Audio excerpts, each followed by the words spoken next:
Bonjour à tous, une vidéo de paix et d'amour. Non, je déconne. Face à la désespérance du peuple, le gouvernement va-t-il prendre la mesure de l'urgence, qui n'est pas l'urgence climatique et qui n'est pas l'urgence migratoire, mais qui est l'urgence du pouvoir d'achat? Va-t-il restaurer le pouvoir d'achat aux Français, aux Français qui travaillent et qui sont parasités? Et va-t-il écraser les parasites? Ou au contraire, va-t-il sauver les parasites parce qu'il en fait partie? Voilà, c'est la vidéo du jour, c'est parti.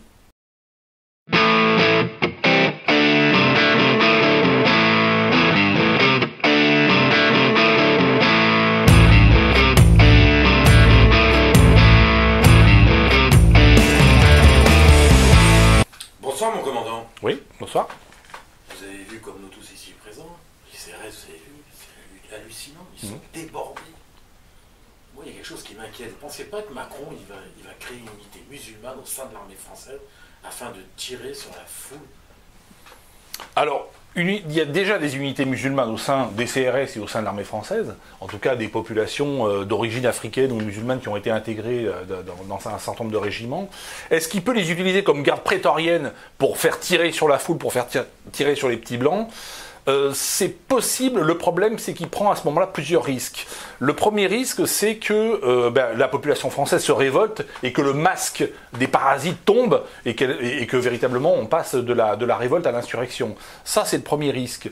Le deuxième risque, c'est que cette garde prétorienne musulmane se retourne contre le pouvoir et décrète une république islamique. Si on va jusqu'au bout de la logique, une garde prétorienne, historiquement, les gardes prétoriennes, elles peuvent arriver au pouvoir. Et puis le troisième risque, c'est qu'est-ce qui va se passer vis-à-vis de la communauté juive par rapport à ces unités musulmanes? Est-ce qu'ils vont aussi aller abattre les juifs dans les rues? C'est une bonne question. Pour toutes ces raisons, je ne crois pas beaucoup au scénario d'unité musulmane chargée de défendre l'Élysée par les armes lorsque l'insurrection va se déclencher. C'est une possibilité qui a été envisagée, mais c'est politiquement parlant quand même très très hasardeux et à mon avis très dangereux de la part de Macron et de son état-major. D'autres questions? Oui, bonjour, commandant. Demain, vous êtes appelé comme Premier ministre. Oui. Et c'est ce que je souhaite pour vous. Vous faites quoi? Concrètement, la France aujourd'hui a besoin d'être un paradis fiscal et un paradis réglementaire. C'est-à-dire l'inverse de ce qu'elle est, puisqu'elle est un enfer fiscal et un enfer réglementaire. L'objectif d'un pays comme la France, le modèle d'un pays comme la France aujourd'hui, c'est Monaco. La France est un pays de 60 millions d'habitants, j'ai déjà dit dans plusieurs vidéos, sur une planète qui compte 8 à bientôt 9 milliards d'habitants.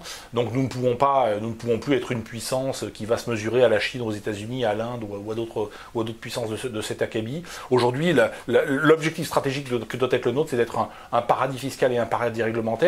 Pour être un paradis social, il faut être un paradis économique, et pour être un paradis économique, il faut d'abord être un paradis fiscal. Donc ça, c'est l'objectif très concrètement vers lequel il faut aller, et qui va tout à fait dans le sens de la révolte populaire aujourd'hui des Français, en tout cas des parasités qui se battent contre les parasites qui les oppressent.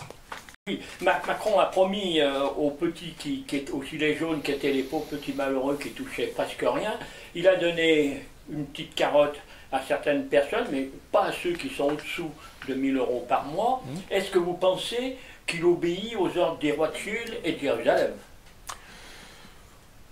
Après, je pense que Macron, c'est un homme fidèle en amitié, et c'est vrai qu'il a travaillé pour la banque Rothschild, et c'est Attali qui l'a fait rentrer chez lui. Il l'a prouvé, voilà. Donc c'est un homme qui est attaché à ses amitiés. Après, aujourd'hui, il est président de la République, il a quand même une certaine latitude pour agir. On verra, l'histoire le dira, on verra effectivement s'il obéit à ses intérêts personnels, à des intérêts extérieurs. Comme c'est un grand orgueilleux, est-ce que c'est son orgueil qui le dépasse ou s'il obéit? Ça peut être son orgueil, ça peut être une certaine obéissance, et encore faut-il avoir des ordres précis. Aujourd'hui, voilà, il ne reçoit pas forcément d'ordre précis de l'extérieur ou au-dessus de lui. Donc, bon, je ne saurais pas répondre à cette question, parce qu'il faut être vraiment dans le secret de son intimité, et je ne suis pas Benalla. Mais pourquoi il ne donne aucun avantage financier à ceux qui touchent moins de 1 000 € par mois et qui donnent pratiquement à tous les autres? C'est bien le président des riches. le but d'un gouvernement, c'est pas de donner des cadeaux fiscaux aux uns et aux autres, c'est de combattre l'injustice fiscale. L'injustice fiscale, déjà, toute taxe est un vol. Déjà au départ, que ce soit la TVA, que ce soit les impôts sur le revenu, que ce soit l'ISF. Vous savez, par rapport à la fiscalité, il y a quelque chose qui est très important. La fiscalité est un vol, c'est un racket à la base, dans tous les cas de figure. Toute taxe est un vol. Donc ce qu'il faut bien comprendre, c'est que par rapport à cela, le système politique a tendance à vouloir diviser les Français. Si demain votre voisine se fait violer, vous avez deux attitudes. Soit vous dites, tant qu'on viole ma voisine, on ne me viole pas moi. Et la deuxième attitude consiste à dire, je vais prendre mon calibre et mettre une balle dans la tête des violeurs. Ben moi, je prends mon calibre, je vais mettre une balle dans la tête des violeurs. Même si je ne suis pas concerné. Ma voisine, c'est peut-être une conne, c'est peut-être une riche, c'est peut-être une salope. Mais c'est une question de justice. Donc, la lutte contre la criminalité fiscale, elle se justifie en soi. Parce que c'est une criminalité et c'est pour ça qu'il faut lutter. Que je sois concerné ou que je ne sois pas concerné. C'est cela ma doctrine et c'est cela mon attitude. Oui. Oui, vous et vos amis, vous attendez l'insurrection pour prendre le pouvoir. Mais vous me faites penser à Mussolini. Mussolini et sa marche sur Rome, mais il avait une visibilité, à savoir un parti, une grande possession de l'opinion publique, qui était majoritairement favorable. Bien sûr. Et puis il avait des troupes, quoi, des troupes, des militants. Hein, voilà, bon, on passera sur l'explication. Donc, qu'est-ce que vous en pensez? Quelle solution? Parce que le pouvoir s'abrite derrière le mur de la légalité, mais en fait ce mur c'est qu'un galandage. Si vous voulez vraiment y aller, vous y allez avec quelques-uns, il n'y a pas besoin d'être 100 000, vous mettez un grand coup de pied dans le galandage, il s'écroule, le pouvoir est à ramasser. On est arrivé, il y a qu'à se baisser. Simplement, il faut pas avoir mal au rein, il faut y aller. Il ne faut pas être entouré d'arbitres Bourbaki comme il y a actuellement, ou à savoir, surtout ne bougeons pas, on ne fait rien. Voilà l'armée, ça c'est des vainqueurs. Ça ne m'étonne pas qu'en 40, on était torchés en 5 semaines. Mais enfin, qu'en pensez-vous? Alors, vous avez parfaitement raison. Aujourd'hui, pour prendre le pouvoir dans un pays comme la France, on n'a pas besoin d'être 100 000 ou 1 million ou 10 millions. Quelques centaines ou quelques milliers de personnes déterminées à occuper, et j'ai souvent dit, à marcher sur Paris, à occuper Paris et à bloquer Paris, suffiront à faire tomber le pouvoir lorsque la phase insurrectionnelle aura démarré, c'est-à-dire lorsque le gouvernement, selon la loi Sapin 2, va bloquer tous les comptes bancaires et tous les livrets et autres assurances-vie, et lorsque les Français vont découvrir que leur patrimoine et leur fortune aujourd'hui est bloqué pour sauver les banques. Donc là, effectivement, nous n'aurons pas besoin d'être très nombreux, et comme la marche sur Rome de Mussolini, finalement, nous marcherons sur Paris, nous prendrons Paris. Le parallèle avec Mussolini est intéressant parce que il y a eu en fait deux Mussolini. Il y a un Mussolini en gros de 1922 à 1934, qui est un Mussolini et un régime mussolinien plutôt bonhomme, plutôt libéral, parce qu'il y a relativement peu d'intervention publique dans la vie italienne. Je rappelle qu'à cette époque-là, Mussolini, il va en Alfa Romeo cabriolet à la plage, il drague les filles sur la plage, il a beaucoup de maîtresses, voilà. Donc c'est un Mussolini plutôt bonhomme. À partir du moment où Hitler arrive au pouvoir en 1933, il va changer, il va vouloir être en compétition avec Hitler, et il va lancer l'Italie dans des aventures funestes, la guerre en Abyssinie, la conquête de l'Éthiopie, qui va ruiner l'Italie, il va se lancer dans des constructions de chemins de fer et de paquebots géants qui n'apporteront rien aux Italiens, il va ruiner l'Italie, puis alors quand la Seconde Guerre mondiale va se déclencher, il va partir aux côtés d'Hitler, et il va complètement détruire son pays. Mais effectivement, ce qui est important, c'est d'avoir, dans un pays comme la France, une volonté de restaurer la grandeur, de restaurer la puissance, de restaurer l'État, de restaurer le gouvernement. Alors vous dites qu'il vaut mieux venir dans mon quartier à Paris que de rester dans les provinces. Dans quel sens? Eh ben, dans les manifestations, vous dites qu'il vaut mieux qu'on vienne dans mon quartier, aux Champs-Élysées, que de rester dans les provinces. C'est vrai qu'en restant, oui, c'est pas en bloquant des ronds-points et en bloquant des campagnes. Je l'ai souvent dit dans ces vidéos, et finalement, elles ont été plutôt prophétiques, puisque les fameux gilets jaunes, lors de la révolte des gilets jaunes, ont plutôt suivi les préconisations que j'avais formulées à l'époque. C'est-à-dire que c'est pas en bloquant des ronds-points, c'est pas en bloquant les campagnes, c'est en montant sur Paris, c'est en allant dans vos quartiers, effectivement, le 16e et autres quartiers parisiens, arrondissements parisiens, bloquer la capitale, c'est là que se trouvent les journalistes, c'est là que se trouve le centre du pouvoir, et c'est là que le pouvoir tremble, et c'est là que le pouvoir, effectivement, fait appel à l'armée, ou fait appel aux CRS les plus aguerris pour garder ce qu'on appelle les lieux de pouvoir. C'est le point faible de la centralité d'un pays comme la France, c'est que vous bloquez Paris, et même avec ne serait-ce que 5 000 ou 10 000 personnes, on peut complètement bloquer Paris. c'est évident, et on peut faire tomber le pouvoir, et vous avez raison, avec 5 ou 10 000 personnes, on n'a pas besoin d'être très nombreux. Oui. Quand vous dites parasite contre parasité, Oui. vous prenez la guerre civile du secteur public contre le secteur privé. Alors, c'est pas le secteur public contre le secteur privé, parce que dans le secteur public, il y a des parasites, effectivement, il y a des gens qui sont payés à pas faire grand-chose, mais il y a aussi des parasités. Vous savez, la personne qui est policière en faction, qui fait, ou infirmière de nuit, qui fait des heures à rallonge, qui ne sont pas payées, etc., elle fait partie des métiers utiles et des métiers qui sont plutôt parasités. Mais ce qu'il faut savoir, c'est qu'elle est parasitée en ce sens où elle va faire le travail peut-être de 2 ou 3 de ses collègues qui sont en arrêt maladie très régulièrement, ou qui sont dans différents postes administratifs ou qui ne servent à pas grand-chose. Et donc en réalité, il y a des parasites et des parasités dans le secteur public, mais aussi dans le secteur privé, il y a aussi des parasites. Les associations subventionnées sont des entreprises privées. Les sociétés concessionnaires qui installent les radars sur le bord des routes sont des sociétés privées. Donc, et ce sont bien des parasites. Donc il y a des parasites privés, il y a des parasites publics, il y a des parasités privés et il y a des parasités publics. Donc moi je ne prône pas la guerre civile. Malheureusement la guerre civile, elle est mise en place par qui? Elle est mise en place par les parasites. C'est ça le problème. C'est pas une question de riches contre pauvres ou de public contre privé. Je l'ai souvent expliqué. C'est une question de parasites contre parasités. Et aujourd'hui c'est quelque chose qui est en train d'être pris en compte par l'opinion publique, qui est en train d'être compris par l'opinion publique. Profondément et fondamentalement. C'est à la grande échelle. Hein. Comment? C'est à la grande échelle. Les parasites sont à la grande échelle. Les parasites sont et les parasités aussi sont en grande échelle, puisque finalement il y a une France qui travaille pour elle et aussi pour faire vivre les parasites. Mais ce qui est très intéressant dans ce conflit entre parasites et parasités, c'est qu'autant les parasites ont besoin des parasités et peuvent pas les exterminer, alors que l'inverse n'est pas vrai. Les parasités, eux peuvent exterminer les parasites et ils s'en porteront que mieux. Et c'est la faiblesse des parasites. Et c'est pour ça que les parasites, notamment les journalistes, les petits collabos du journalisme, mais aussi les petits collabos du syndicalisme, appellent à la lutte des classes. Il faut taper les riches, il faut aller restaurer l'impôt sur la fortune, il faut restaurer, etc.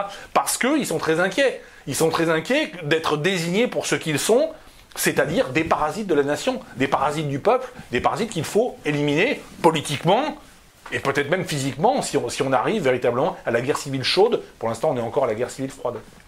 Oui. Commandant, je vous suis depuis de nombreuses années et j'ai ouï dire que M. Attali vous avez contacté depuis Tel Aviv. Et si oui, est-ce que c'est pour vous menacer ou vous acheter? Vous pouvez confirmer? Je ne réponds pas à ces questions. Ah bon, pour quelle raison? Je réponds pas à ces questions parce que, quelle que soit la réponse, elle ne sera pas satisfaisante. Elle ne sera pas satisfaisante et elle ne sera pas constructive. Donc à la limite, peu importe. Attali, il appelle qui il veut. Oui. Je réponds pas. Et après, effectivement, il peut menacer ou on peut toujours menacer. On comprend que vous connaissez beaucoup de monde et que vous voyez beaucoup de monde. Voilà, il y a des questions auxquelles on ne peut pas répondre. Vous avez beaucoup d'amis, on le sait. Des amis, des ennemis. Après, voilà. Alors, commandant, si Macron peut pas vous... Macron et son clan, hein, d'ailleurs, hein, vous savez qu'une équipe de gangsters, hein, on n'est pas tout seul. Absolument. Donc, Macron et son clan, s'il peut pas vous acheter, il vous fera, tiens, langage diplomatique, il vous fera trucider, ou alors vous aurez fait une mauvaise rencontre qui, malheureusement pour vous, sera mal terminée, mais alors tout à fait l'expliquer, parce que les auteurs auront pris la fuite, ou alors un suicide, comme le suicide de Robert Moulin, vous voyez, dans 2 cm d'eau... Le président ne devrait pas dire ça. Voilà, vous voyez, donc ou alors vous serez surpris d'une envie subite de vous suicider. Absolument. Ou des choses comme ça. Des choses comme ça. Alors il faut bien comprendre une chose, c'est que sur le plan personnel, moi je devrais être mort depuis longtemps, je ne vais pas raconter ma vie, donc ça c'est un fait. Donc tout ce que je fais aujourd'hui c'est durable, donc je n'ai pas peur à ce niveau-là.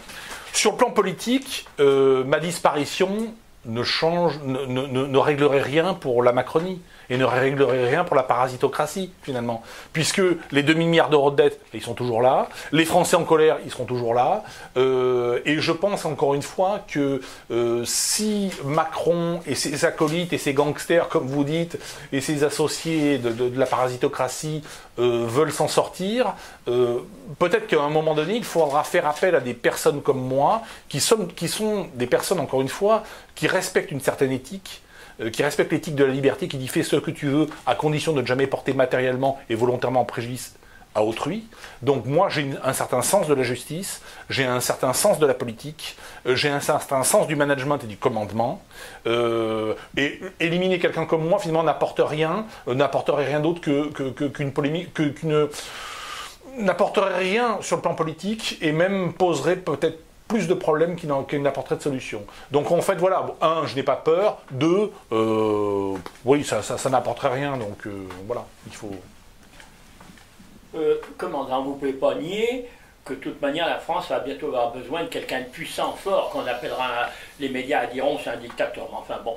Et comme vous défendez toujours l'éthique, la liberté, et que toutes les loges, l'armée et tout ce qui suit encore derrière sont en train de se mettre derrière vous, comment vous voyez justement votre destin au niveau de la France?